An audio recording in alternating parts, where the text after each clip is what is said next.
Minsan nakakabuting magsabi ng okay ka lang kahit na hindi.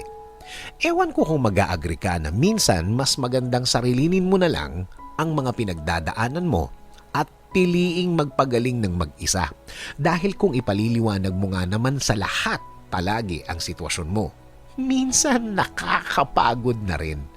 Kasi minsan din, hindi naman nila talaga magigets kung ano ang pinagdadaanan mo. Hindi lang yun.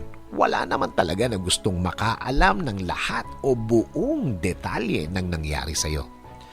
Eto pa isa, nakakatakot na rin sa panahon ngayon ang mag-share ng mga personal na mga bagay sa mga tao sa paligid. Baka isang araw, batiin ka na lang ng mga tao online dahil late mo nang nalaman na nakapost ka na pala at alam na nila ang problema mo. Kaya tama, mas magandang ikaw at